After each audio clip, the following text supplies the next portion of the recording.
And I ended up having an affair again, something I'm very open about because there's still so much judgment towards cheating, especially women cheating. I think that's the case for men, though. I think when a man cheats, I don't think people go, oh, why did he cheat? I think they're like, he's a cheater and he's a piece of crap. What would you say to people who say, okay, well, if someone doesn't want to make it monogamous and exclusive, then it's because they're lacking in maturity? If someone isn't ready to make commitments, you can't force that. And my worst thing is people, again, who try and change people.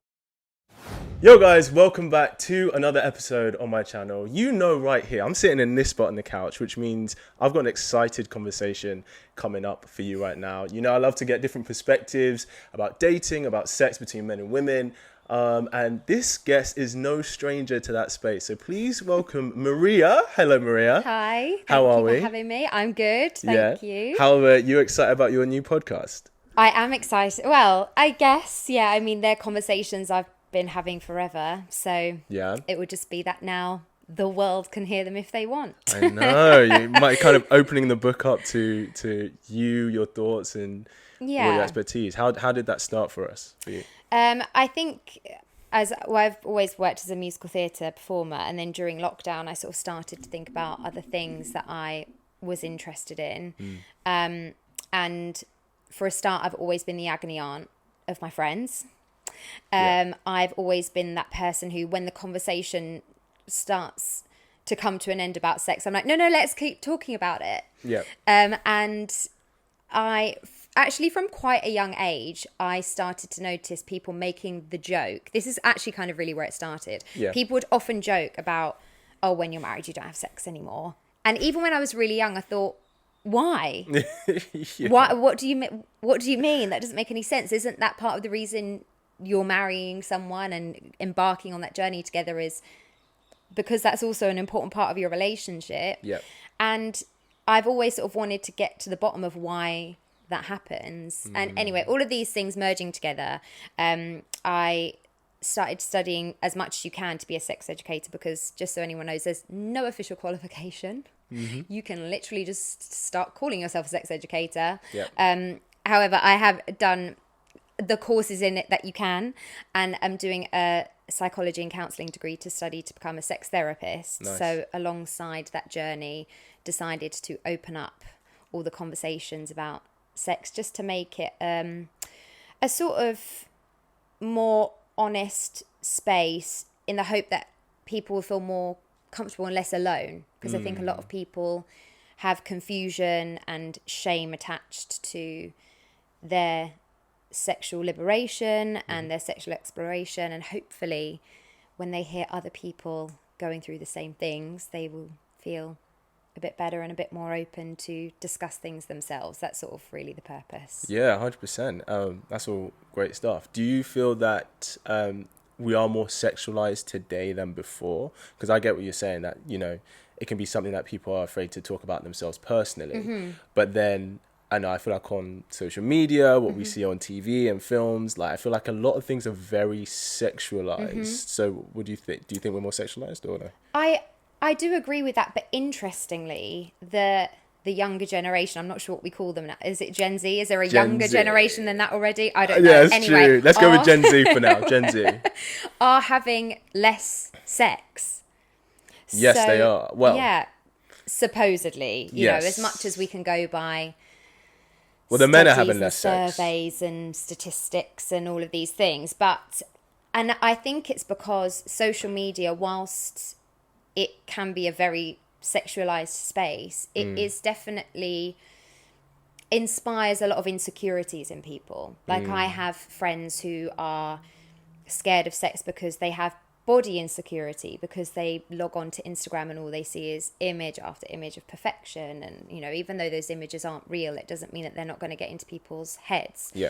So I think what we are seeing is a lot more sexualized images. Very true. But I don't think that people feel as liberated in themselves sexually, because it's almost overwhelming to see all of these sexualized images and movies. And, you know, if you actually like go way back in time, they were just all raunchy AF, like doing their thing, having huge orgy. Like, it was kind of a kinky space. Yeah. Whereas now, it's sort of, we're so fueled by what we consume in the media that it's sort of, it almost, I think, shuts people down sexually more than liberates them to explore further.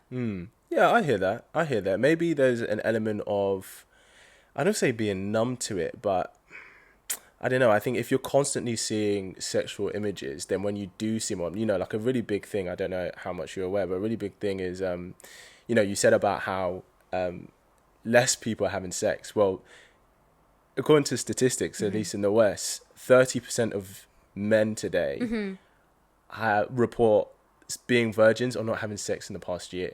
Okay. And there are dating dynamics which play into why. But then there's this whole thing of, erectile dysfunction becoming more of a thing. And I think that's because, with access to porn and everything constantly being stimulated by these unrealistic standards, they see an average girl and they're like, I just can't, I'm struggling getting it up, But one thing I want to ask is, do you think sex is different for men and women? Do you think it's the same? No, I think it is different. Yeah. I do definitely think it's different. I mean, even just purely on a physical basis, obviously women have facets to have multiple orgasms. So we're talking, even jealous. just So jealous. But hey, listen, only 18% of women orgasm through penetrative sex. So although they can, it's not happening that regularly. Yeah. And so, of course, that's a huge difference between men and women, because for men, that happens, I think it's 92% of the time. So, on a, just on a physical basis. And I do think there is, I think that minds are opening and sort of being open to sort of, especially more discussion on it. But I do think that women biologically as well have a more emotional tie to it, because if we go way back, men were supposed to spread their seed. I hate to say it because it sounds so cliche, but essentially that. It's very true, yeah. And obviously I don't agree with these gender roles that men do that and then women were supposed to just have the children and be at home. Of course, it's not really for me as a value anymore, but biologically that's what was supposed to happen. Yeah. So I think even though we've moved on and people are exploring roles sexually and just relationships that aren't necessarily in that sort of heteronormative space anymore, I definitely think sex is a different thing for men and women. Yeah. And I think that my podcast is very inclusive. It's not anti-men, because my entire thing is I want everyone to start listening to each other. And I don't blame men for sometimes having the ego they have within their sexual space, because again, I think we're all products of our environment, and it's things we've seen, it's things we've read, it's things we've heard our whole lives. So that ego that's attached to that hasn't come from nowhere. We can't look at an adult and just assume they've plucked the idea out of the ether. So they've grown up to believe that. Yeah, I hear that. So let me ask you about the ego that maybe men have with sex. Do you think what does that ego with sex look like to you? Well, when I talk to people mostly about sex, if it's within them and an issue between them and their partner, the conversation is normally, have you communicated it to them? Because that is my number one thing when it comes to sex. Yeah. Aside, obviously, consent is number one always, but after that, communication is everything. And I know even, I didn't just immediately wake up at the minute I started having sex and communicate everything I wanted and needed to a partner. Yeah. But that is something that has definitely grown for me. And if I've had a partner who has wanted to communicate anything to me about our sex life, for me, my tagline always is, sex is a collaboration, not a performance. So you should be in it together. It really needs to be an ego-free zone. Yes. And the fear is when you sort of try and communicate that maybe something different might work for you, or maybe something that is happening isn't quite working for you. My previous experience with some men has been that they just take offense and get defensive, rather than thinking it's actually nothing to do with me. It's to do with my partner and what they want. It's not that they are doing anything wrong. And I think we need to move away from that sort of language in the sexual space of if someone is good or someone is bad or something is right or something is wrong. Things work for people or they don't. Yep, I hear that. Yeah, that's very true. And so I just think that's the way in which ego needs to be pushed to the side, because there's also nothing to say that what you are doing, if you then move on to have sex with someone else, that might work perfectly for them. Very true. So it's just, I think, getting rid of those thoughts that you are bad or wrong if something you are doing doesn't work for your partner, and just opening your mind to be like, well, actually, my partner's pleasure is what's important, so we'll look into that. Yeah, I hear that. I think most guys aren't that confident with, I think, with women in general, especially with sex, because I think the message men often hear, and we see this in sitcoms and films, is that, you know, he doesn't know how to pleasure his girlfriend, or he doesn't know how to pleasure his wife, etc. And so I think I do agree there's definitely an ego with a small percentage of men, but I think there is, and I don't know how much of maybe my stuff you've seen, but there is, because they are getting, if they're single men dating and stuff, they tend to be sleeping with the majority of women out there, because most men don't actually get that much, you know. That's why I was saying, you know, 30% of men reported not even having sex in the past year. Who do you think is easier to pleasure in the room, men or women? I mean, I identify as pansexual, so I, you know, sleep with it's person over gender. Yeah. And I mean, I think men. It's easier. Yeah. Yeah. But listen, when you say that about the jokes about men not knowing how to pleasure women, again, I don't have blame for that, because if we go back to sex education, what we are taught is this is how you make a baby. Yep. And how you make a baby ends with the man having an orgasm. Which is true. We're not once taught about pleasure. It's not true. once does that even get discussed. Very true. So how is someone meant to grow up knowing how to pleasure a woman when that information is not even once presented to you? Well, can I be honest? I think the main reason, and you can tell me what you think, the main reason is because one thing that might work for one girl doesn't work with the next. Yeah, absolutely. So I think what pleasures women is the range is very vast, whereas generally speaking, I think if one guy says you're amazing at going down, most guys will probably think you're amazing at going down. Do you know what I mean? So like, you know, I think, like I said, I think men are easier because I think it is simpler, essentially. There's a simpler formula. Yeah. There's a simpler formula. There's, you know, there's not, you know, even there's a lot more to play with, even if we're talking about female genitalia. 100%. You know, but even for me, if I am in a sexual space with a man, it's about being, receptive to what you're getting from them in the moment. You have to listen to their body. Yeah, and 100%. You can read body language. You can tell even if someone's breath is getting faster, if their body, you know, you can tell in someone's body when something feels better than something else. I think that women are more attuned to that than men are. I think women are better at picking up on subtle signals, and I think compared to men. So I think sometimes, because some people, but some men are very good at being like, okay, I can feel that she's enjoying this, whatever. Some guys may not know that. Do you know what I mean? So I think, you know, it's a classic thing of, oh, a guy being able to tell if a girl's into him or not. You know, most of the time girls could be like, oh yeah, she's into him, she's touching him there, and the guy's like, I had no idea. Do you know what I mean? Yeah. So yeah, no, I definitely hear that. I definitely hear that in terms of listening to your partner. What do you think, because we live in like a hookup culture now, how do you think that has affected either dating between men and women and the relationships that we have today? I mean, I think obviously the hookup culture as well has vastly come off the back of dating apps. Yep. Which I've never been on an app, so I don't have experience with that to sort of be able to comment on it personally, other than seeing my friends go through the apps. You never tried it? And the traumas that seems to bring for them. No, I haven't. I haven't actually ever felt the need too. Yeah. I was in for quite a long time a series of relationships before realizing after many mistakes that monogamous relationships were not really for me. Yeah. Which was something that I tried to discuss about 10 years ago, and I was very heavily shut down. And then I was like, okay, clearly I'm the problem. I just need to get over it and conform, which is unusual for me, but it was really that heavy a shutdown. Yeah. But, you know, we have moved on and those conversations are happening now. Yeah.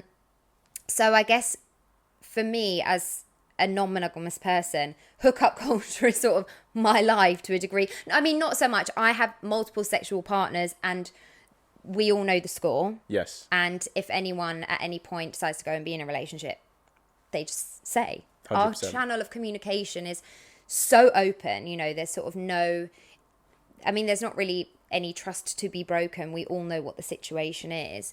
Yeah. But I mean, and I would say that I think sex is better once you have developed a connection with someone. So like, 100%. I'm not saying that I'm just going out multiple nights a week, having sex with 100%. random people. It's definitely ongoing partnerships in that description, but we all have a connection. So I don't know necessarily that it's a hookup culture. No.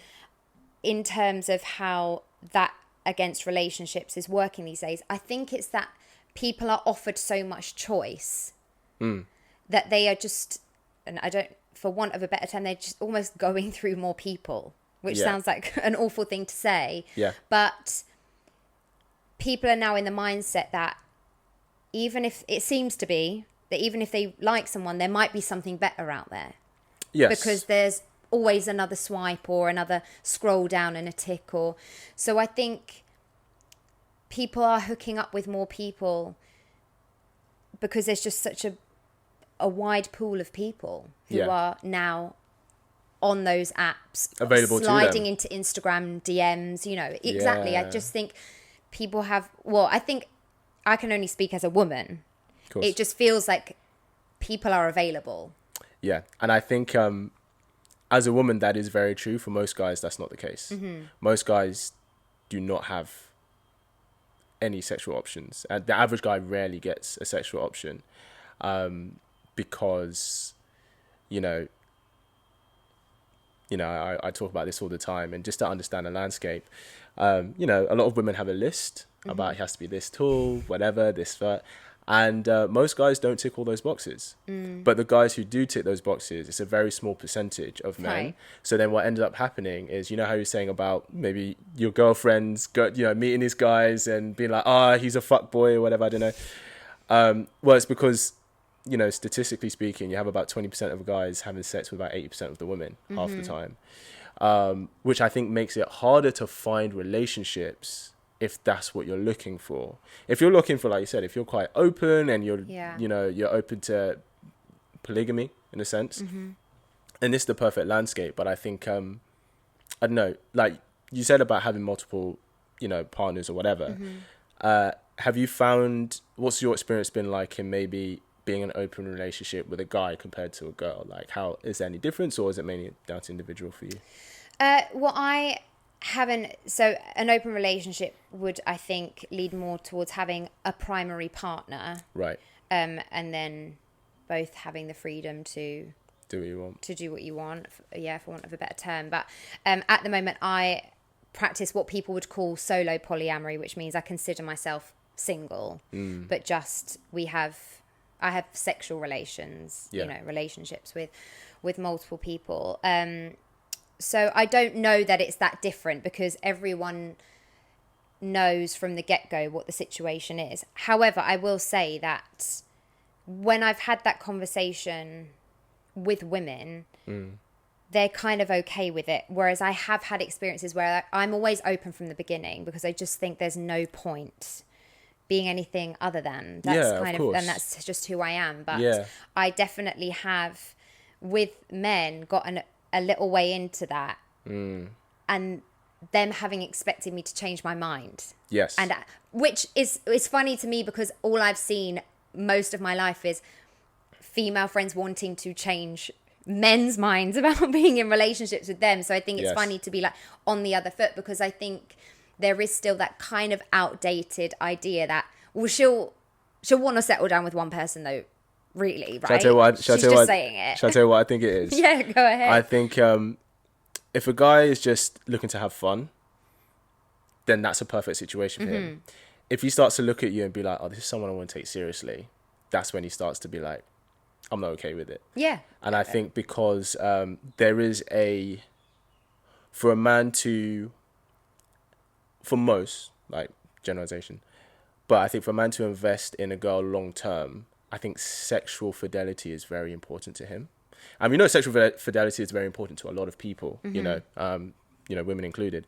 But I think there is an element of the woman that I choose to invest in long term, my time, energy, financials, whatever depending on the kind of man you want, this is the one who I'm gonna sacrifice myself for. This is the woman I would die for.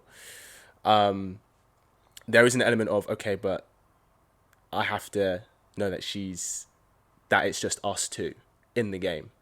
As opposed to I have to worry about this guy or this guy. There is an argument about some guys being like, oh, I'd be open, they'd be open to their girlfriend or partner being with other women.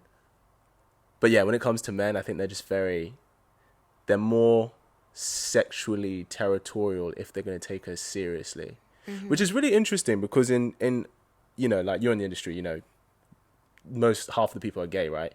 In a lot of gay relationships with men, they're open physically, but emotionally it's just them. Yeah. Whereas with a lot of lesbians, it's the other way around. It's physically they're exclusive to each other, but they'll stay best friends with their ex-girlfriend. Yeah, and they'll hang out with them or whatever. Do you know what I mean? So I think that's like really interesting. But yeah, I think that's why.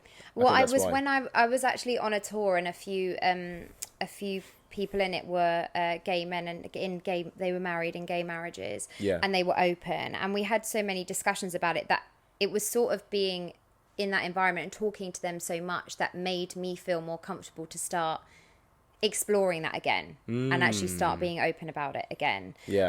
And I come up against it a lot, of course, because I think it's still it's not a new concept, but it's a new concept in terms of that it's being spoken about more, and more people are starting to look at it as an option.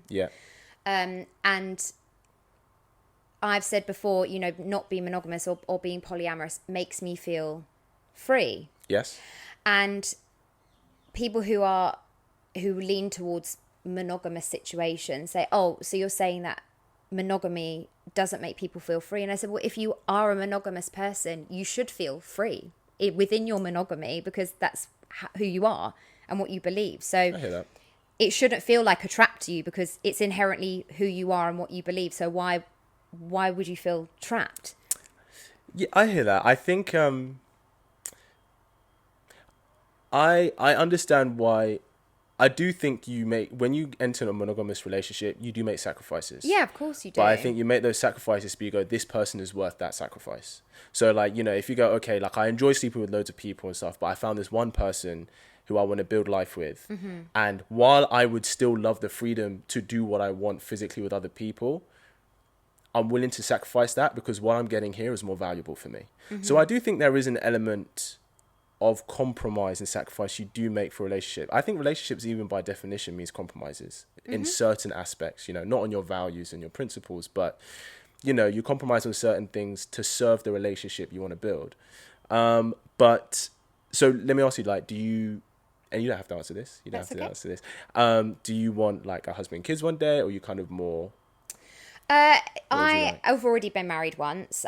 I'm open about it. I actually was divorced not long ago, but I got married pretty young. And the relationship after we were married was not great. And I ended up having an affair again, something I'm very open about, because there's still so much judgment towards cheating, especially women cheating. And I felt very much at the time, even though I own it, I could have made a different decision. I don't, I'm not making excuses. At the end of the day, the time came where there was a moment where I made that decision or not, and I made the decision I did. Have you read, sorry to cut you off, Esther Perel, right? Have you read her books? Her book on infidelity, you should read that. It's a very good book. But yeah, carry on.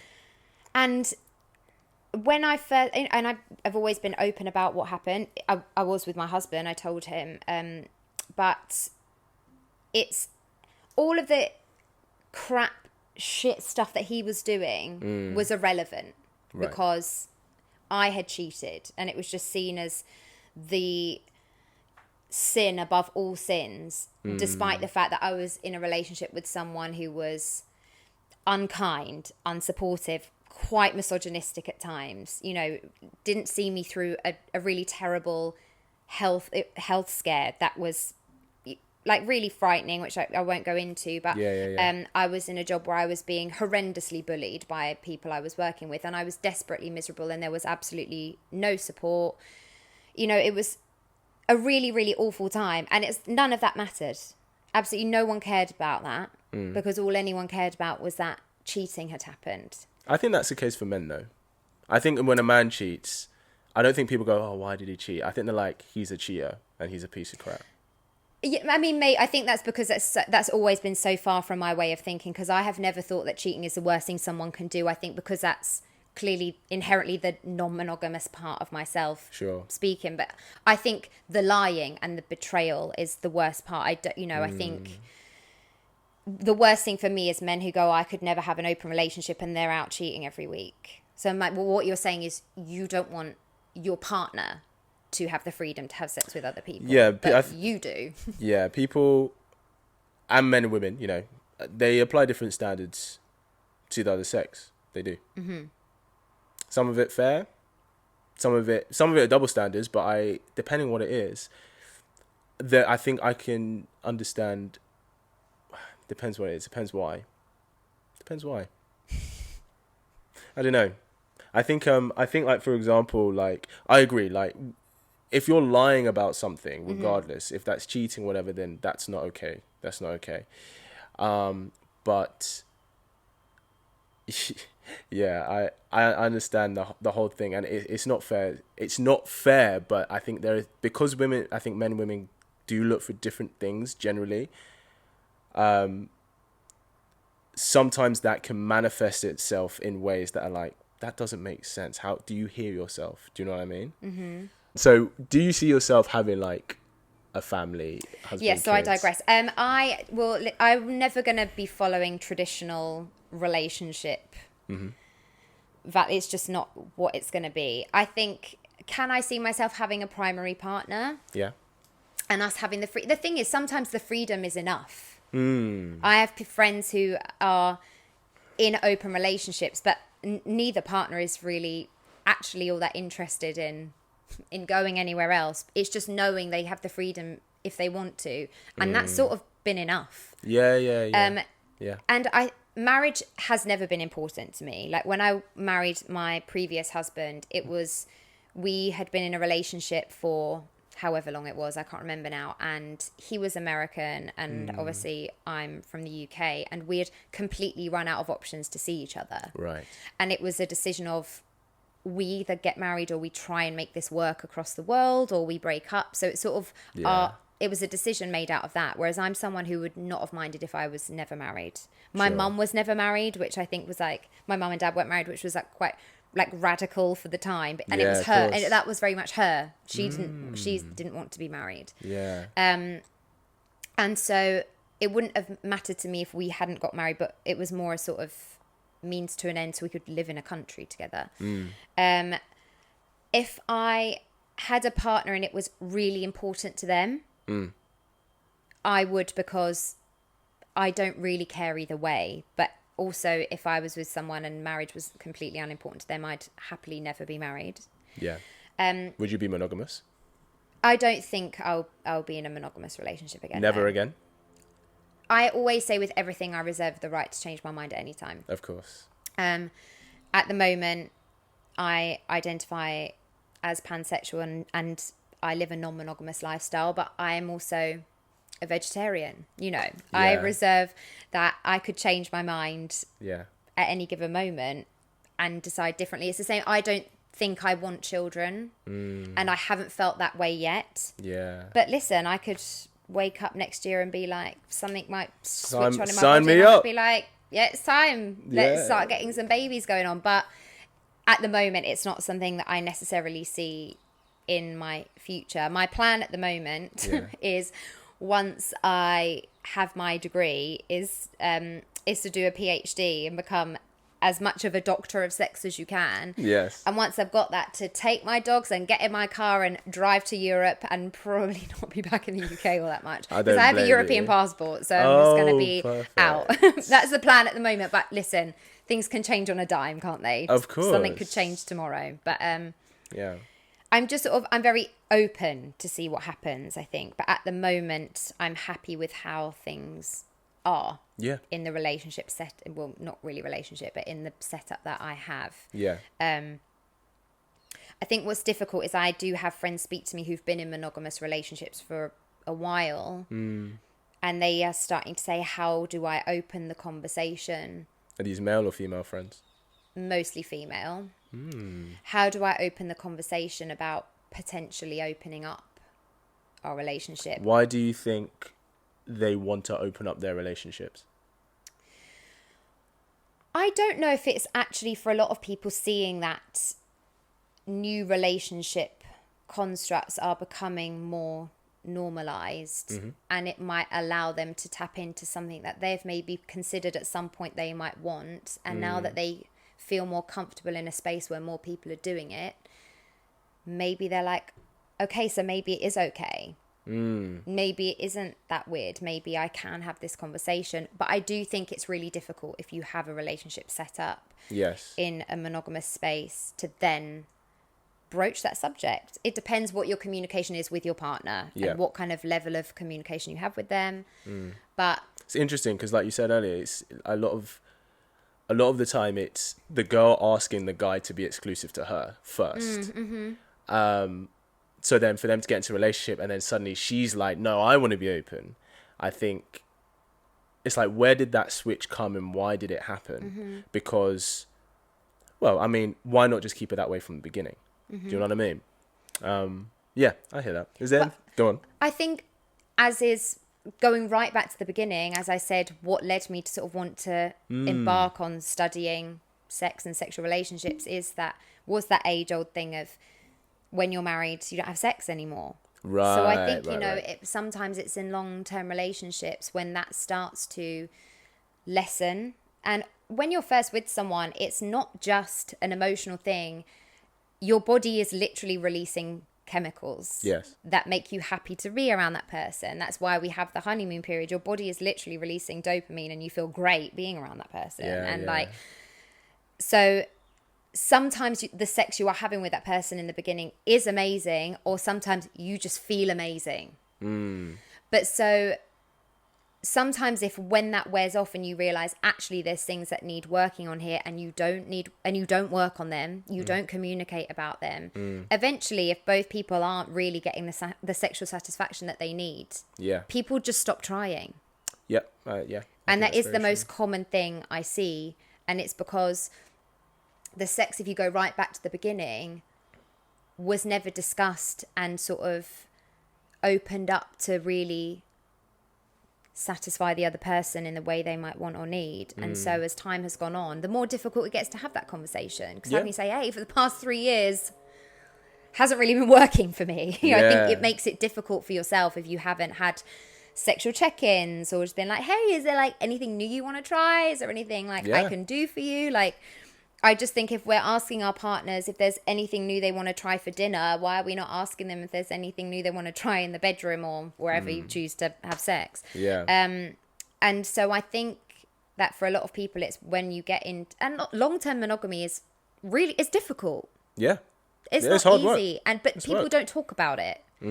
People make the joke, when you're married you don't have sex anymore, but people don't go, okay, but how do you feel about that? Do you want to have sex with your partner still? Do you want to have sex and they don't? Do they want to have sex and you don't? You know, how do you actually feel about that? Because do you like having sex? Do you have a high sex drive? Do you have a low sex drive so you're not really bothered? You know, there's so much more to it than that joke, but people sort of want to laugh it off and then they don't want to delve into it further. But it's really important. It's such an important part of a relationship. And so I think maybe that's why we get however many years down the line, that's not really happening anymore. But people still want to have sex. Yeah, very much so.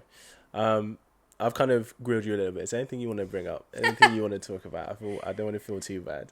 No, I am. No, not at all. I don't mind being. I'm just trying to. Is there anything you feel like you're figuring out not figuring out, but anything that you see in the dating space? You're like, I've always wanted that, or. For me, I mostly see dating through my friends' eyes because I don't really date as such. Right. So I feel like on their behalf, I've seen a lot of my friends be ghosted, which I can't really come to. But as someone who is very open and communicative and very direct, actually, so there's sort of no one's guessing where they are, where they're at. So I think whether that's something you do or not, maybe on their behalf, because they will undoubtedly watch this. Yeah. Maybe you can explain why that seems to be a thing that happens. Why a girl gets ghosted? Yeah. Rather than just have that conversation. Yeah, of course. I feel like one thing I've realized is that guys and girls treat each other the same way when they're not that interested. So when a girl goes on a date with a guy that she's like, oh, he's kind of cool, but he's not really my first choice. And then she starts spending time with a guy who is her first choice, she tends to ghost him. Right. When a guy sees a girl and goes, oh yeah, she's cool, she's not really my first choice though, and then meets a girl or starts dating a girl that he wants to spend time with, then he ghosts her. I'm not saying ghosting is okay, but it's interesting because I've realized that the things that maybe women might complain about men in terms of communication, or men might complain about women, they're doing the exact same thing. Right. It's just you're in just different positions. In one position, one's the king and one's the pawn, and then it's the other way around. I mean, I always say if somebody's interested in you, then 9 times out of 10 they will make an effort to talk to you or to try and see you, and that goes for men and women. But I want to ask you a question. So there's a common narrative of maybe when a girl, and maybe you've seen this through your friends, maybe when a woman is dating a guy and they've been dating for an extended period of time and stuff, and she wants to be exclusive, but he's not made it exclusive, he still wants to have sex with other people, and she's like, oh, he's just not mature enough to make this monogamous. What would you say to those? What would you say to people who say, okay, well, if someone doesn't want to make it monogamous and exclusive, then it's because they're lacking in maturity? What would you say to them? Obviously, I think if someone isn't ready to make commitments, you can't force that. Yeah. And my worst thing is people, again, who try and change people, because if someone is really interested in you, they might change for 5 minutes because they want to put their best foot forward, but inherently they're not going to change in the long run. So I think it's a really unhealthy thing to even consider that if someone doesn't want to become exclusive, that you might be able to change their mind, or that you should even want to change their mind. Because if you are not aligned with that person and the path that they are on at that time, then you have to make that decision whether you want to go along with where they're at that time, or cut ties. Very true. I don't. And I mean, I've had this conversation the other way around, where men have thought, oh, she'll change her mind. Yeah. And I really won't. Yeah. And I've been honest about that from the get-go. I'm like, don't get a few months in and then think we're going to make this something else. Yes. But it still happens because people don't listen. They want the path that they are on. Yes. So they'll hear what they need and want to hear and hope that it will just sort of work out for the best. Yeah. But I don't, in this, I would never look at a man who is not looking to make something monogamous and think they're immature. And I think I would appreciate the honesty. Yeah. Because a lot of people aren't. Yeah. A lot of people might say, yeah, sure, but actually they're exclusive with everyone that they're seeing still. Yes. So and I definitely have had that with my friends, and I just think as long, especially if someone's been direct and honest, I'm like, that's actually a quality that you can really appreciate. Because you can trust them. Yeah, because there are people who won't, and that's not to say that in the future they might be in a different headspace and that this might be something that you can revisit and make work. But if someone is not willing or wanting to make a commitment, because sometimes people are just making commitments to monogamy, not to the person. Right. And I see that a lot. People go on and on and on about one person, monogamy, but when actually they just jump from relationship to relationship to relationship. And I'm like, well, your commitment isn't to a person, is it? It's to monogamy. Yeah. Esther Perel says this. She says, she said monogamy used to be one person for life. Now it's one person at a time. Right, for like 2 years, and then and then I'm off, and then they're deleted from your Instagram, and there's a soft launch of someone new. That's it. I know, right? You don't have to answer this. How, in your marriage, if it happened in your marriage, at what point did you kind of realize in yourself, like, I'm not a monogamous kind of person? When did you realize that? So, quite not early on in that I thought, I would cheat on my husband. I was desperately in love with my husband. There's no, and there's no two ways about that. In a way that sort of the whole thing when it went down was terrible, and so I don't know if that's taken away from, maybe I just don't allow myself to feel like that anymore, because it became so destructive. Of course. But there's no denying that, like, how I felt about him feels like a one-off thing. Yeah. But we had a conversation, I guess maybe probably 6 months into our relationship or something, before we were married, and we were talking about sexual past, which is fine. I'm always open to talk about that. Yeah. And he had never had a threesome, and I had many a threesome, not many, but like I'd had threesomes. Yeah. And he kind of was sad about it, and he hadn't, or that you had? That he hadn't. Right. I think that he hadn't, and I had, because it meant that I had an experience that he hadn't, and so we couldn't even sort of be like on the same page about, hey, neither of us have done this, but I guess we're not going to do this now, like we're just embarking on this together, and that's something that's not going to happen for us both. And and it started to come up semi-regularly. From his side or from your side? Oh, from his side. I mean, I have nothing to say on the topic. Yes. I think personally, I've said this on my podcast, I think they're overrated. So, and I said to him, I was like, they're overrated. But it got to the point where I said, please, I'm going to need you to just go and have one. Yeah. I don't need to know about it. All I need is to never have this conversation again. Right. So whether you do or whether you don't, I need to never have this conversation with you again. Right. Because we can't talk about this anymore, because nothing is going to change except I swear to you, you don't have to tell me, but if I find out in 10 years that you've gone and had a threesome, I'm not going to care. Please go and do it. Right. And the thought of him doing that did not upset me. Like, it really didn't touch me at all. Yes. And the weird thing is, for me, is people who identify, it's not really an identity, it's a lifestyle choice, I guess. Yeah. Who choose to live their life non-monogamously or polyamorously. People think that then jealousy just can't be a thing. No. Yeah. But for me, my partner can go and sleep with who they want.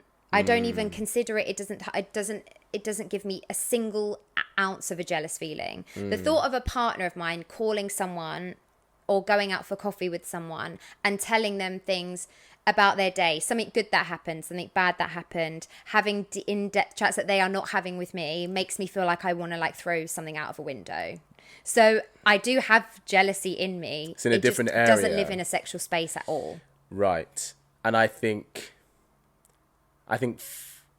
for guys, it lives in the sexual space. So I think for a lot of guys, it'd be, you can go have coffee with this male friend who you tell your life about. So long as you don't do anything intimate with him, it's fine. I mean, you say that. I've definitely had exes who I just, like, you're barely allowed to speak to another man. So, yeah, I mean, we're getting into a controlling, that's beyond monogamy, that people are controlling at that point. Of course. And I think a lot of that is because they think talking to another man leads to like the sexual side. I agree. When it comes to jealousy, I think so you get jealous over more the emotional attention as opposed 100%. To the physical. Yeah. Right. Can you understand then, if you can see in yourself that in that area, that's where maybe, it's not a bad thing to be territorial, because it shows that you care about someone. So if you can see that in that area, that's where you're territorial, can you see why in the sexual area, someone being with you, that's where they're territorial? I can 100, there's not any part of me that doesn't understand why sexual jealousy exists. I can completely understand it. Yeah. It makes complete sense. We've also, from the minute we're born, shown media, films, books, where you pick one person. Literally, we're kids, we watch Disney films. Yep. Then we get older and we watch, I don't know, Made in Manhattan. You know what I mean? Yes. Like, it's all... And we are constantly presented with that cheating is the devil. Yep. So we're literally just it's ingrained in us. Sexual jealousy is just something that is almost forced upon us, that you should never understand why your partner might want to have sex with someone else, even though it's also not natural, and even though people might not act on it, and I know people don't like to hear it, your partner is always going to want to have sex with someone else at some point. Oh, 100%. Like, they're going to find other people attractive. Yeah. But I guess this is why I say, when you choose to go into a monogamous space, that's a sacrifice. You say, I'm making this sacrifice for you. I do think there's an element of I think a lot of people would struggle with if they wanted to have a family, because I know you said you don't know if you want to have kids, whatever. Do you think if you're like, okay, I definitely want kids, I definitely want a husband, I want that, to do that, do you think you'd feel differently about being monogamous or no?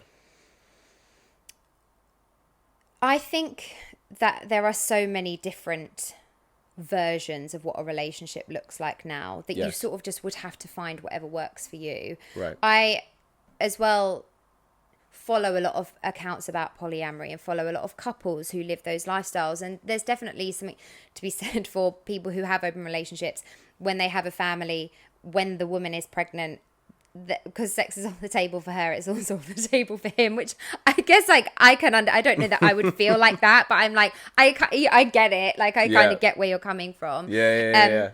And then there are also... I'm going to have to take that paternity test. There's also people who have multiple partnerships. Yes. And they sort of see that their children are just have more love and more support around them. So I just think it's really a case of every person working out what works for them, and whatever works for them, as long as it actually works for them, is great. And it's also none of anyone else's business. Yeah. And that's, I think, when I come up against people who seem to be offended by the idea of non-monogamy or polyamory. Yeah. I'm like, but why do you care? I'm not asking you to do it. Yeah, well, exactly. Yeah, very true. I think maybe because they don't want their partner, if they're really against it, they don't want their partner to be like, oh no, actually it's an okay thing that I should be able to engage in. Do you know what I mean? Because, but deep down, if their partner is like, hey, maybe actually that's what works for me, and maybe I'm not a monogamous person, then that ain't your partner. Yeah, I think there's an element of that.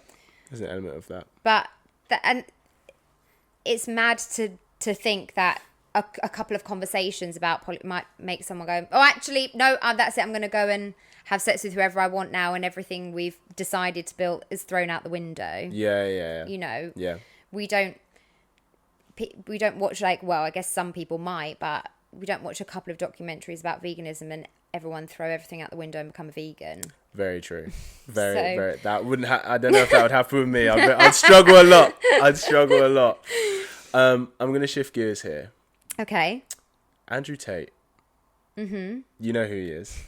What are your thoughts on this individual? I'm not a fan. Yeah?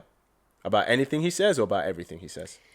I don't know that I've heard everything he says, because he's definitely someone that I have a lot of people approach me about conversations for things, and there are definitely people that I speak to who are willing to not be educated, because I'm not like I'm here to teach you something, but are definitely willing to have discussions in which both of us might learn, or at least understand something new. Open-minded. Exactly. And there are people who I speak to who I have to say, there's no point here. There's literally absolutely no point. You can't reason with someone who is just going to be unreasonable, and remove myself from the situation. And that's kind of how I feel about Andrew Tate. Yeah, he's very set in his ways. I saw, funnily enough, a friend of mine, Cheyenne, does this dating show called Grilling. I've watched that interview. Right. So I first learned of him seeing her post about her show with him. That was the first I ever knew of him. Right. About how he expected to be paid half of his partner's OnlyFans fee if they were going to do OnlyFans because the woman was his property. And immediately I was like, Yeah. who is this? Who is this guy? Yes. And this was months before he all of a sudden seemed to be everywhere. I'm also not really on TikTok, and I think he was quite big on that before it reached. Yeah, I'm not on TikTok, but yeah, like there was a point where his face was all over YouTube. Right. All over. But the thing is, when he seems to like really blow up for all of his controversial stuff, he seems to be like there and gone within like a couple of weeks. Yeah, right. I see what you're saying. Yeah. So by the time I was really sort of getting into it, he was taken off everything. Yeah. Because I think I missed the growth of Andrew Tate, I guess. Sure. But I don't know why he feels that it's okay to think the way that he does, because he is so beyond just average societal gender norm ideals that we've been taught. Like his misogyny is just so far beyond that. What is it about him that he says that you feel is misogyny? Aside from women being property, obviously that's... I mean, I'm just trying to think... I'm trying to think back to like a video. It was a post that I put up and it was just examples of things he said, but I think there's a part of me that kind of shut it away in my mind. Yes. Because the thing about... And because he spoke about his sister being her husband's property, because I think that was his whole idea, is that a woman is. And another thing where he basically spoke about how he would treat a woman in the bedroom, and I was like, that's assault. Oh, I haven't seen that, but is that like being dominating or what? He was literally like, slap, choke, bend over, fuck, that's how you treat a woman. And I was like, okay. I think that because of the kind of guy he is, he's a guy who very much sits in his masculine. And so he's naturally going to attract women who very much sit in their feminine. And it's interesting because that kind of sexual behavior in the bedroom, more women ask for that than maybe you realize. No, there's not. Listen, there's no two Obviously, ways. it has to be consensual. Exactly, you know that's what I mean? my point. There's no two ways about that. Yes. Like, of course, like loads of people are into that. Great, but that's again communication and consent. Right.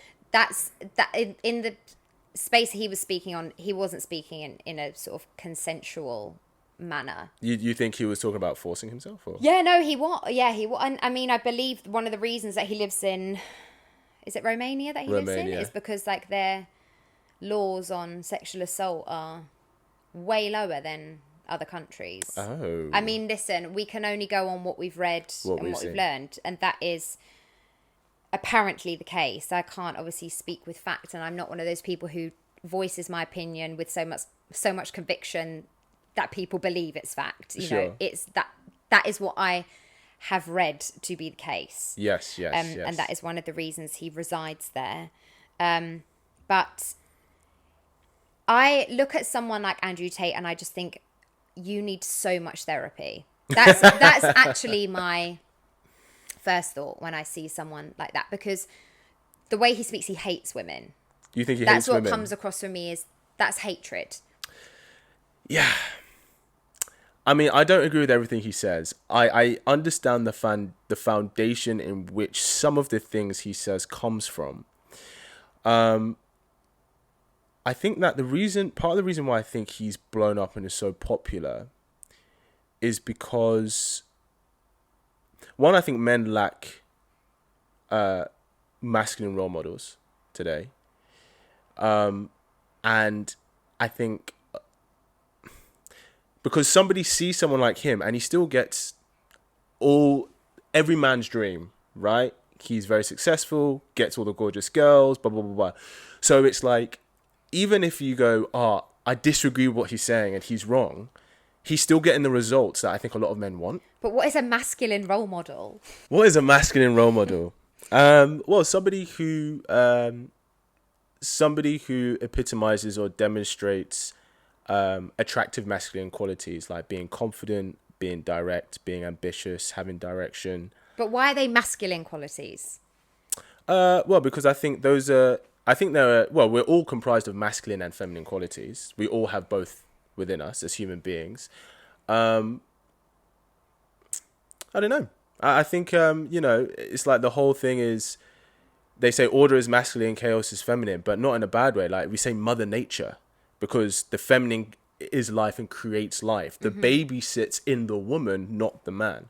So I think there are certain things, there are certain, I don't know necessarily why those qualities are masculine, but maybe it's because they have predominantly been found in males throughout species as opposed to females and vice versa. And that doesn't mean you can't have a feminine man and you can't have a masculine woman. Of course you can. But I think that's why. That makes sense. And also as well, because I think,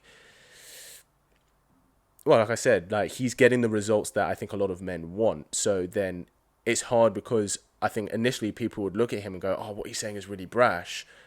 But then they see that all these women want him and all these people want to work with him and everything like that. It's like, well, if what he's saying is terrible, why does everybody still draw themselves to him? Do you know what I mean? And that's not me agreeing with everything he says, but it's kind of like, I'm thinking if you're a young man and you see one side, society telling you being masculine is toxic, and then you kind of be all the other things, but then that doesn't get you the results you want, which we know that it's not for a lot of men. And then you see this guy come along and you think he's a bit extreme, but then he's getting all the results that you want. I can understand why people would be drawn to this individual, because I think we're lacking in that area. In the area of men having expensive cars and I think we're lacking attractive women. I think we're lacking in the area of celebrating masculinity. So then the only one that comes up is almost celebrated by many because it's almost, that's the only one that survived, if that makes sense. Like, not saying that it's okay to be toxically masculine, but I think we do say masculinity is toxic. And I think the irony is, and obviously because I work with my clients, the irony is the kind of man that they want are strong masculine men. That's the kind of men that they say that they want. But then when I think a lot of, young men, a lot of men today, when they demonstrate certain things, they're told it's wrong and they're told it's toxic. So then I think a lot of guys don't know how to be and they don't know how to do, because they're told one thing and that doesn't get them the results they want. And then they see this guy who they would be like, this is very extreme, I'm not down for this. But then why is he getting everything that I'm aspiring to be or have? Do you know what I mean? Mm-hmm. So I don't know, like, what are your thoughts on that? Although I don't think masculinity is toxic is the same as toxic masculinity. I think they're two like different things. I don't think just being a masculine person is inherently just an immediately toxic thing. Yep. Like someone like Andrew Tate displays traits of toxic masculinity because of the way he clearly thinks of the other sex as being so much lower than him. I agree. And I mean, to be honest, everything he says, I'm like, listen, you either hate women or you are incredibly threatened by them. That's really how I take it. I think he just doesn't. Well, one, we know he doesn't see women as equal. Right. He doesn't. But then it's hard because people use equal, like you can be equal but different. So I see men and women as equal, obviously, but I think we are different in some things. We're more the same than different, but we are different. Even our physiology. I do hear in terms of toxic masculinity, but we don't hear, like, do you believe there's toxic femininity? I think there's toxic feminism. No, but do you believe there's toxic femininity? I don't know that I don't know that I've ever, to be fair, I don't feel like I'm educated enough on what that would mean to sort of comment, because I don't know what effect that would have, if that makes sense. So this is what I mean in terms of, at least in our societal awareness, it's like we very quickly point out and can establish toxic masculinity. Yeah. But then when it comes to toxic femininity, we don't even know what that looks like. Well, if you talk to men, sometimes you may say things that they'll be like, oh, that might be seen as toxic femininity. But it's like, what do you think might be an example of toxic femininity?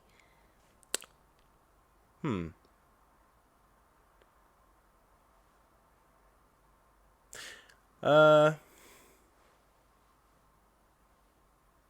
would say,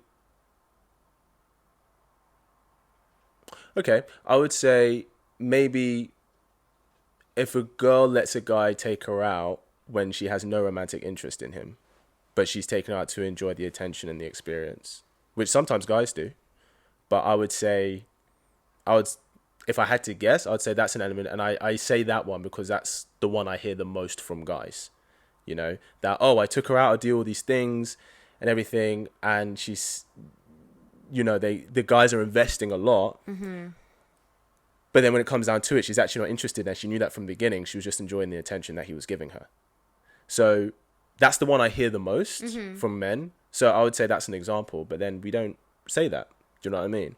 And this isn't about it being tit for tat. But I'm just giving a perspective that I think a lot of men are told that. And things as well, one thing that could be toxic to one person might be something that somebody else really wants. So, you know, we use the example of domination in the bedroom. Let's say for some women, it's like they prefer a softer, more sensitive touch, and that's great. For some women, they want to be physically dominated. You know, they want to, you know, it's like they say, do you know Jordan Peterson, clinical psychologist? So one of his books, you know, he says about the most sexually stimulating archetypes for women in his studies, at least, is the vampire, the werewolf, and the billionaire. And it's because they're all very capable, very dangerous, but it's not the capability of being dangerous how you use that, right? I mean, that's why Twilight did so well, because it was werewolf and vampires. Do you know what I mean? So I think that one thing that is somebody else might not like, somebody else, you know, let's say a girl who prefers it more sensitive, be like, he was toxically masculine, he was trying to dominate me and stuff, and obviously it should be about consent. But then another one might be like, oh no, that's what I love, like I want that. Yeah. So I think a lot of men are confused. It's not something that I would think of as a toxic masculine quality. You know what I mean? Okay. Like if someone was being dominating in the bedroom and it wasn't really for you, I wouldn't be like, well, he was like like such a toxic. I don't think I think for me, I think it's, you know, the sort of hatred towards women that I see in some of the statements that are made by people like Andrew Tate. And for me, it's and it's why I said I can definitely see examples of toxic feminism, because it's when I hear women speak about men in a way that is very anti-man. So why do you label a man's hatred for women as toxically masculine, but you label a woman's hatred for men toxic feminism, not toxic femininity? I think because I think more because I look at feminism as like the move towards us becoming equal. So when people then speak about that, I'm like, well, you don't want equality, you know, you want. So I think that's why that comes into my head. But I think it's a tough one to sort of explain articulately, because I think a lot of the toxic masculine statements come from what our inherent gender roles have been. You know what I mean? So it comes from a place of all of those gender roles that have been placed on us for however many years, especially that we've been around. Yeah. And I don't know that sort of that femininity lends itself to that. I don't know if that makes sense. It's sort of like a really difficult thing to explain. Well, and I think this is the point I'm trying to make, that we're very quick to point out the flaws that are stereotypically in men. Or rather, I don't say flaws, but areas that men need to improve on and grow. But then anytime it's the other way around, we separate it and say, oh, that's this. And like I said, this isn't about tit for tat, but I think we have to be honest about where we need to grow as individuals so that we can create a better society, but then we have to be honest about it. Yeah, I mean, I've always said I just want everyone to listen to each other. Like, I'm definitely not anti any like group, you know, men, women, however, your gender identity, sexual identity, whatever. Yeah.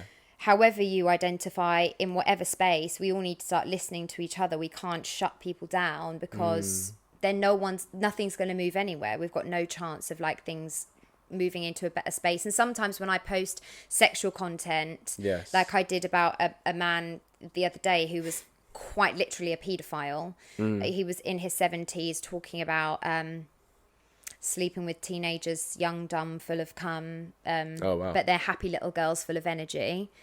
And I had men come for me being, why are you shaming men for liking having younger sexual partners? And I was like, this is not what this is about. Right.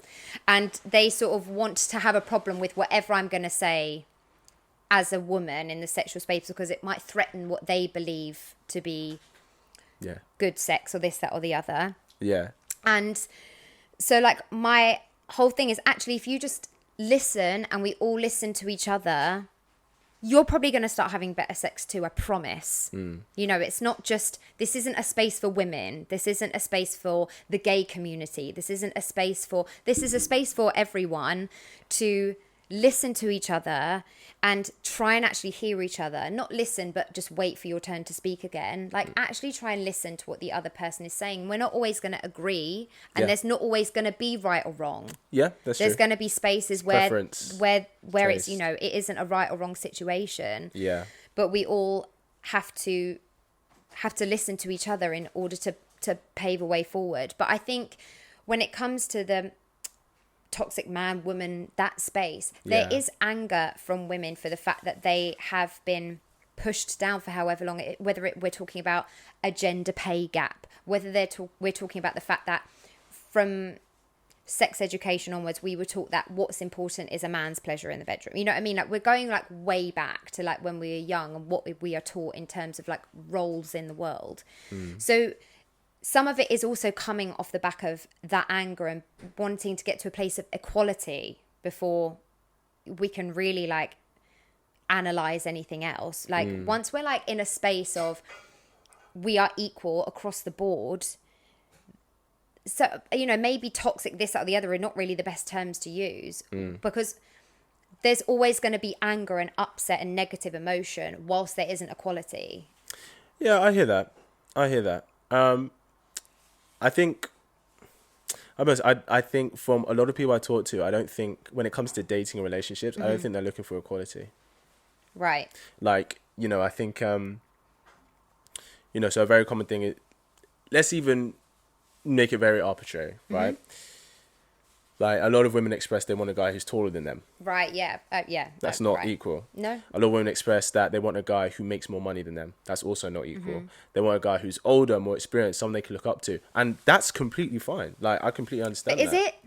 Of course it is. But is it? Because where do we learn these learn these preferences? We've been taught them. I think it's natural. I think a lot of women express that they want a guy who can provide and protect for them. And I think it's natural because, and that's not saying you have to want that, and if you have someone who have that, it's wrong. Like, each to their own. But I think the reason I think it's more natural as opposed to social conditioning is because we see this with other species.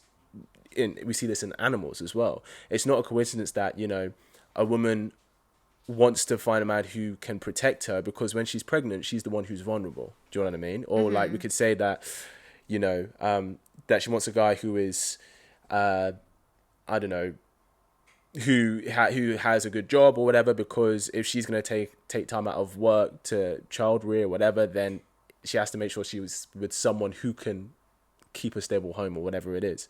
So I think there are some things that are kind of instinctual. That doesn't mean that everybody's like this and that we are bound to these things. But because the thing is, I'll be honest, like, we live in a day and age where, you know, I don't know if you know this, but single women under the age of 30 actually out-earn their single male counterparts. But if they go on their date, they want the man to pay. Do you see what I'm saying? They're not looking to split, whatever, and that's okay. There's nothing wrong with that. But I think there are some things that we have advanced in our society as individuals under the law. But then when it comes to dating, I don't think people are looking for equality. I think we look for different things, is what I'm trying to say. I mean, we all have our I mean, I am not in a circle. I myself never expect another person to pay. It's just not who I am. And like, do you like it if a man pays for you? No. You don't like it? No, I feel indebted. I'd much rather just split things.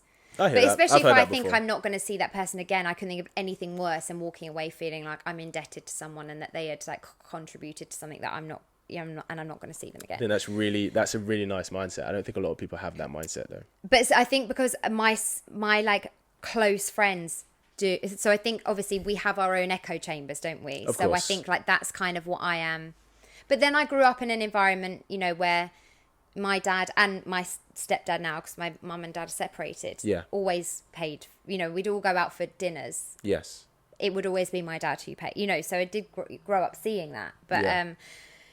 I've from my first relationship, when I was like 16, I've just always been very much like I want things to be equal. My mum is like a huge like she's always spoken to me about that. You know, I think I was brought up and she's like hugely liberal and definitely let me make my own mistakes. But she always they earned very differently. Sure. But she wanted to contribute the equivalent, if that makes sense, which I think makes sense. If As someone, in make it like 50-50? as in like contribute like what she could that was equivalent to the because if someone is earning 100 grand a year and someone is earning 10 grand a year, they can't contribute 50-50. Oh, I see. She wants to contribute proportionately. Yeah, exactly. Which I Right. think realistically, if you're in like a relationship, especially if you are someone who is then gonna be an at-home mum for however long, and you're looking at things like that, and maybe earning a small amount of money in whatever way you are, Yes. 50-50 exactly as is might not be Yeah. doable. So let me ask you a question. Playing devil's advocate. Mm-hmm. If, for example, let's say, if you woke up in a few years' time, you're like, I want to have a family, husband, etc. And let's say you've done your studies, you know, you're a sex therapist, as well as performing, whatever it is that you want to do. And let's say you're earning good money. And let's say your partner was earning half the amount. Would you be happy to bear the majority of the financial responsibility for the rest of your life with that? Yeah, I always partnership? have. I've always earned more than my partners, and it's been, you know, one of my partners, when I first bought my house, bought with them. Yeah. And everything that we worked out, it was an equal contribution, but proportionate, if that makes sense. So you contributed more for Yeah, everything? yeah. Okay. Yeah. And I think that's amazing. I think you're an exception though.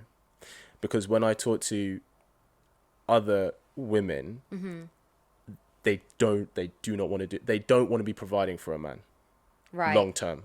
They may I do didn't it for a see it little as bit. providing. I just sort of saw it as us being equal, because we were contributing what we could out of what we had. So Of course. I mean, look, you completely make sense. Do you know what I mean? And, you know, there are certain things about myself that are the exceptions to the rule. But objectively, I'm looking at everyone else, what everyone else says, what people choose, etc. yeah, Even if a woman can do that, she doesn't want to. right. And I think this goes back to saying, while we have advanced as a society in certain areas, when it comes to dating, I think there are some things that are either still quite instinctual or that people aren't looking to be necessarily equal in everything. Do you know what I mean? Obviously, you want someone with the same values as you. Yeah, it's interesting. Is there anything you want to... I think especially as actors as well, we're always in and out of work, and I always just think really when you're in a partnership, you just kind of pick up and help the other partner as and when you can anyway, because it kind of tends to move like this. Yes. So for me, it's always just sort of, when it comes to finances, like for me, equality is key. Like I definitely have never ever in my history of dating had any desire to be a kept woman, as they say. Oh, of course. Not like, oh, you're kept in the house or whatever. Yeah, but even just in terms of having everything provided, that's never been. But I think when I was saying about preferences are learned, it's when you talk about things like women who specifically like, I want a man taller than me. Like, I get it, but also like that's learned. That's learned from like you turn on the TV. Again, I'm going to go back to it again. You watch a Disney film, you don't ever see a shorter prince. You never see a short prince. There's not a prince on that screen that is shorter than that princess. So from the get-go, from literally the first cartoons you watch that are about romance and fairy tales, you don't see couples that are outside that heteronormative picture we were provided. Do you not think there's an element of her wanting to feel safe with the man she's with? Because I hear that a lot. But what's that got to do with height? Well, if a guy is taller, he's likely to be... He's taller. That's it. Yeah, it's true. But I guess, you know, if you have a guy who trains who's taller and a guy who trains who's shorter, the guy who's taller is going to be stronger. That's why we have different But weight I mean, classes. listen, if you're with like someone who trains tall or short, they're going to be strong, you know. So I hear that. So do you think all preferences people have are purely based on social conditioning? no, not purely based, but I just when women are, that is quite a specific one for me when they say I could never date a guy shorter than me, and I'm like, I mean, I'm 5'4". I actually don't meet many people shorter than me. So Of like when course. people call me a hypocrite and they're like, well, your partners are taller than you, I'm like, I just don't actually meet many people shorter than me. Like, I am short. So Yes. but So if there's a I guy met high. some- No, sorry, go Carol. so Go on. if I met someone and they were, and like, and we had a great connection, it wouldn't bother me. It wouldn't bother me. Not bother you, but do you find a guy who's on the taller side more attractive? I don't think I'd take it into consideration, if I'm honest. I don't think it's a. It might not be a conscious thing. But for me, I am and anyone who knows me knows that I'm inherently like intellectual conversation, sense of are like really the things that drive me Yeah. to be attracted to someone. I can appreciate that people are attractive, Yep. but thinking someone is attractive and being attracted to someone are completely They're different different. things. They're And I'm different. very much like, it sounds really cliche, but I really mean it. Like, person first, So it doesn't aesthetic matter. second. Doesn't matter what the person looks like to you. No, I don't think it does. Like, for me, it's always been about connection. I also work in like the arts, which is just full of attractive people. Very true. So, you know, but again, I think, what is our scale of attractiveness? Where did we learn that? We learned it. You don't think there's stuff that's kind of instinctual or no? But who decided what's attractive and who isn't? Well, When we go back. I think, well, in terms of, if we're going back, I think what kind of goes into what genes that make it across generations, I think part of it comes to do with survival. So back in the caveman days, whatever traits that made you more likely to survive, like maybe a guy being taller and stronger, for example, then, you know, and because it was traditionally the men would be fighting to protect the woman, it'd be like, okay, well, if he's taller and more capable, I can trust that I'm going to be safe with him. So maybe there's an element of that. I think there are some things. I think there are some things that are kind of taught, maybe based on the society. But I think the reason I think there are some things that are kind of intrinsic is because we see it pretty consistently throughout different places in the world that have completely different societies.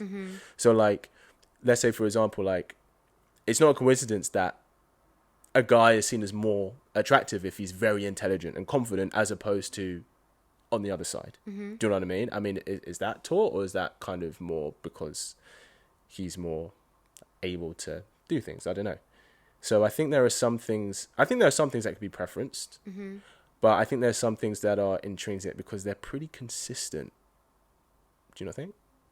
Or I mean, if we're talking about, I was talking more about aesthetics, obviously, you know. sure. And I just think if we're talking about aesthetics, what people should look like to make them, I don't know, what people say, like a 10, which I can't bear when we put like number labels on people. Sure.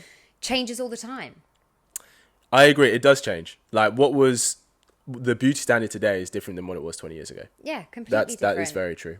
That is very Not true. even 20 years ago, like 10 years ago, when people were having surgery, Yeah. they were having surgery to look younger and also hoping no one would know they had surgery. Yeah. Now everyone seems to look older. Because they're having I don't surgery. know what's I don't know what's why up. I don't know either. why that is. Yeah, And I that's so true. now find myself consistently asked if I've had Botox, and I kind of get annoyed about it because I haven't, and I don't plan to ever do that. No, don't do it. But, you know, and for a while we've been all about natural, and now it's all about how many fillers can you put in your face. Yeah. And what then? What then happens in 5-10 years when that changes again? What happens to people who've had that work done to their faces? What as though they then don't deserve to be considered attractive because they followed these trends? Because these beauty trends and these standards that we put on people, it's unhealthy. I agree. It's unhealthy. What happens And they to follow them? them in the hope that they will then be considered attractive to sort of like open up the dating pool for themselves. Yeah, that's true. I mean, if we're regarding to, you know, because I don't know statistically, but I'm assuming that most people who get surgery for their looks are women. There's always going to be honestly, as a woman, there's always going to be a guy who's into you. Like, Right. Because I think, you know, like, even regardless of what you look like, there's always going to be a guy who wants you. So don't worry about it, ladies. There's always a guy out there. There's always a guy out there. Any last thoughts? Any things you want to talk about or think about? No, I don't think so. I know Kaylee wanted me to bring up the body count conversation. Should we talk about body count? Do you want to talk about body count? I mean, like, I mean, I feel like it's just a conversation that seems to happen like relentlessly at the moment. Right, let's do that here. We've got a little bit of time. Let's do that here.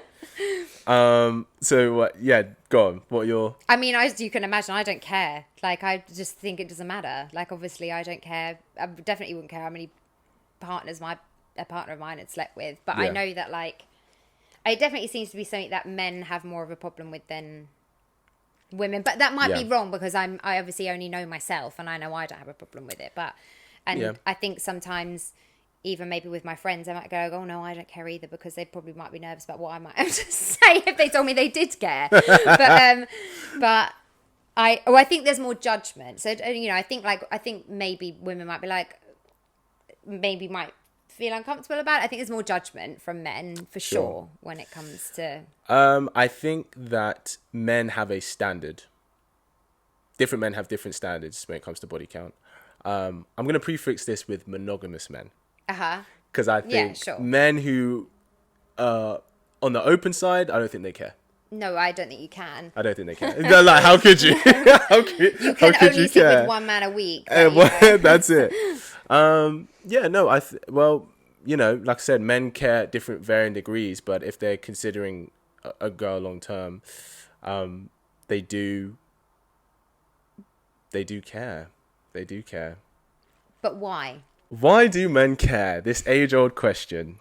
I feel like in my experience, if I keep asking a man, but why, Yep. it gets to a point where there's just no answer. So we'll see how we go. We'll see how he goes. Maybe I can get further.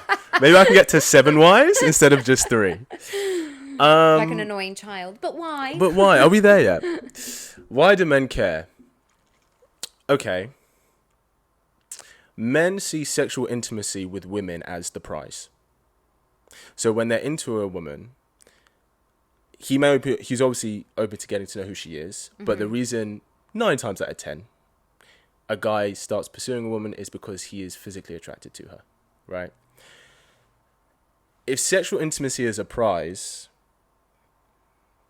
the more people who have got the prize, the less valuable it's seen in his eyes. That's the truth. That's how men see it. So why ask? Oh, I don't think men should ask. Okay. I don't think you should ask. I don't think there's any right answer for both genders. I think stereotypically, unless a guy doesn't care, unless a girl doesn't care, because, you know,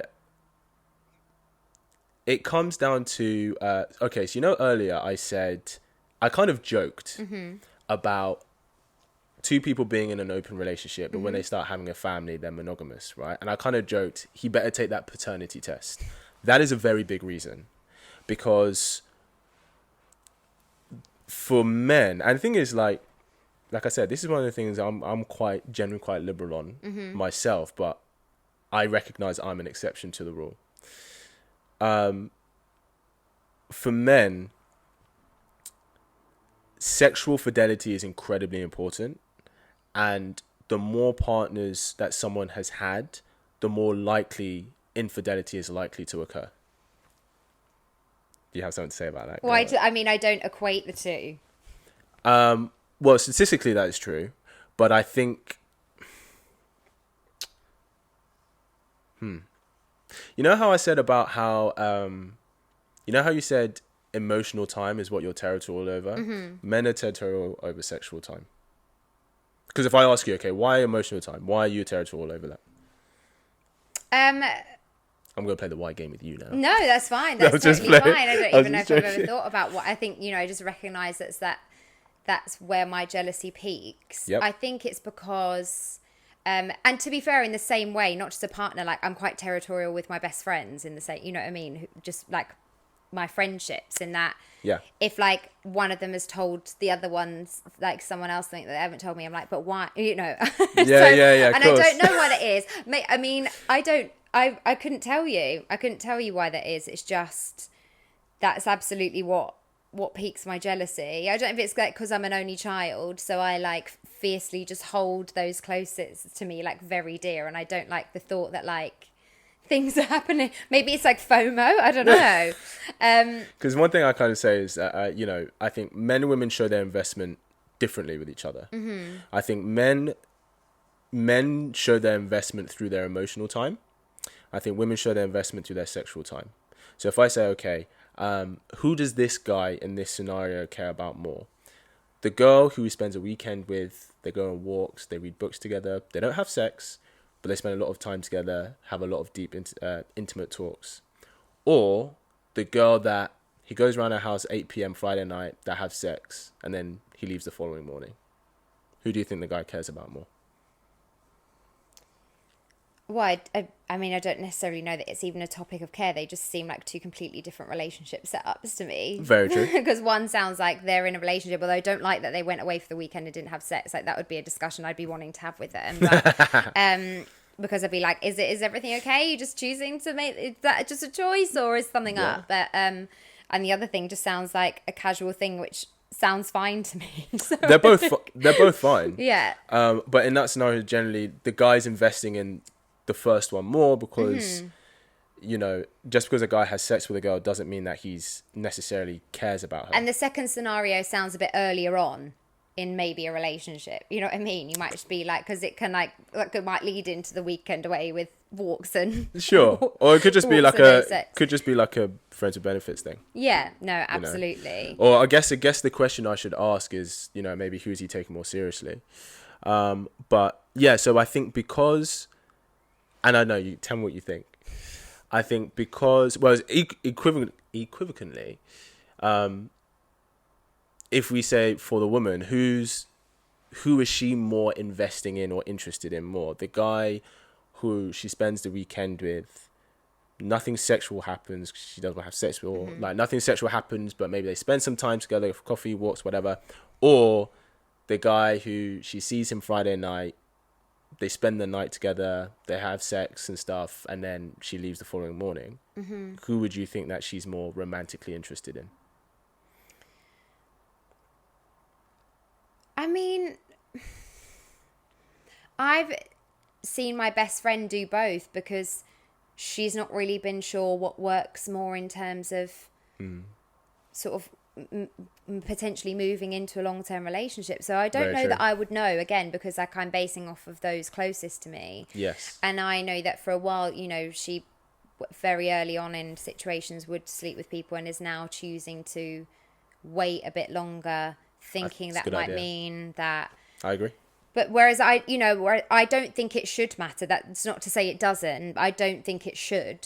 Yeah. For me, like anyone even that I've been in like relationships with, like I can't remember a time when I didn't sleep with someone on a first date because that's such an important thing to me that I'm kind of like, if we've got a good chat, I'm going to need to know about that too. Yeah. So, you know, but that, you know, and it's not to say that it doesn't matter to a lot of people. I just don't think it should. I don't think it should be a deal breaker if someone slept with you on a first date. But when you were saying earlier about the past sexual partners versus sexual fidelity thing. Yeah. See, in my experience, I also know people who sort of went through a phase where they were very sexually open, sexually explorative, to like go out and sleep with a lot of people. And because of that, feel very ready and comfortable with knowing that they might then be with one person and not feeling like they have missed out on anything. Which I think for both genders, I don't, you know, or not, but I don't necessarily think that's specific to women. I think maybe I'm sure men might feel like that too. I think so. I think men enjoy sexual variety a lot of the time. Yeah, the reason I say that, and I think this is relating back to when you were saying you're jealous over your you get more territorial over emotional time, is because I think that is what is. Not that it's... I think that is what is more important of investment for women generally. Whereas for guys, it's the sex. So, like, for example, the equivalent of a girl putting a guy in the friend zone, she's getting all the emotional attention of the boyfriend experience without having any of the physical intimacy. Whereas the equivalent is the girl being in the friends of benefit zone with a guy. He's getting all the sexual benefits as if she's a girlfriend, but he's not giving any of the emotional commitment or the emotional stability and investment. So relating that back to why does body count matter is because, or at least why it matters to guys, is because guys are more sexually territorial generally over they women. Yeah, and I agree. think historically, and this doesn't just go for human beings, but for, almost 99% of other mammals as well, historically it's been to ensure paternity. Because we don't know if the baby's ours. The baby doesn't come out of us. It comes out of you, right? So it's kind of like, we didn't have DNA tests. Yeah. Do you know what I mean? In No, Animal Kingdom. Yeah. So a lot of that is to ensure, it's like, I say this in the Lion Kingdom. The first thing, you have one male lion to several lionesses for a pride. If a new male lion fights and beats that male lion, the first thing he does is kill the cubs. He either kills them or he ostracizes them out of the pride. And the reason he does that is because as the male, he's like, okay, well, if I'm putting my life on the line to protect this pride, best believe I'm only doing it for my own cubs. So I think for male, that is very much wired in males in general. And even though we have DNA tests and we can do all that, our evolutionary biology hasn't caught up with our technology yet. So that's why for guys, if they're thinking, because I read this study, this was about a month ago. When they did DNA tests, and this was in the States, so I don't know if it's like this here, but we always assumed it mirrors us, right? A guy's worst nightmare is to marry, invest in a woman, have kids with her, and then find out the kids aren't his. That is a man's worst nightmare. Right. This DNA test, from the DNA test they did in the States, 30% came back negative. Which means out of the test that they did, 30% of men were raising kids that weren't theirs. And because of that being the guy's worst nightmare, that's why it's important, sexual fidelity and sexual loyalty. You can tell me what you think, but I've heard a woman's worst nightmare is, aside from the abuse, obviously, let's say you choose a capable man, is, at least historically, has been a man to leave her for a younger woman, a younger, more attractive, more fertile woman. That's why in marriage, if the divorce ever happened, he was paying her alimony. It was him paying to fund her lifestyle, because it's kind of like, you don't get my best years as a fertile, attractive woman for then you to just leave me for someone else. You have to pay for that. So that's why, like I said, I think men and women have different fears, but it's that fear in men, which is why body count matters if he's considering her long term and if he's monogamous. Why? What are your thoughts? I've said a lot. Does that make sense or not really? My best way to I sort of said it already. I think my best way to sum it up is I understand that it does matter to people. I just don't think it should be. I definitely don't think, as I've mentioned already, that sexual past should be equated with sexual fidelity, because I think people are absolutely capable with having a very open, fluid sexual past and then being in a monogamous relationship and being very, very committed and very monogamous within that relationship. Which they are, of course. I'm not saying if someone's had many partners, they can't be in a committed relationship. I'm just, and this goes for men and women. The more sexual partners a man has had, the more likely he is to cheat. And the same goes for a woman as well. That's like the case for people in general. Which, I think is interesting. And I don't know that I would have necessarily put that in place. I think because of, I always think if someone sort of lived a very varied sexual past, they might feel ready to commit and not need to sort of look elsewhere anymore. But it's definitely a conversation that comes up, within like the non-monogamous space, is all of the questions about, what if someone oversteps this boundary, or what if this, that, or the other? And I'm like, you're not asking me anything that a monogamous person can't do, Oh, absolutely, 100%. And in fact, it should, I completely agree with you. It should be an open discussion. And the times we live in, I think having more, a guest I had on, he said he believes monogamy is outdated, and I don't disagree with him. I don't disagree with him. I think it just needs to be an open conversation, Yeah. because I think that it absolutely works for some people. Yeah, of course. And it will always continue to work for some people. And my friends who are in very happy monogamous relationships Yes. are very happy with my lifestyle choices. And Of the people I know course. who are not in happy monogamous, who are in unhappy monogamous relationships, have the issue. Yeah, I don't disagree with you. I don't disagree with you. You've been amazing. Thank you so No, much thank you for for coming having to me. talk to us. Where can we find you? And make sure you check out her podcast. She's going to tell you right now. Go on. So my social media is Yes. at Peach Coyne, because Peach is my nickname. We didn't go into that, which is fine. No. So it's Peach and surname is Coyne, and the podcast is called Sex on the Peach. Sex on the Peach. It is available already on all podcast platforms, but on Instagram it is Sex on the Peach Cast. Awesome. So you can find me on social media. Thank you so much. No, well, thanks for Maria, having me. it's been an absolute pleasure having you. Absolutely. Thank you for giving us your energy this afternoon. pleasure. And guys, make sure you check out all her socials. Make sure you have a listen to Sex on the Peach. If you listen enough, she's going to invite me on. She hasn't said that, but I'm going to ask her to. But thank you for tuning in, and I will see you in the next episode. Pow.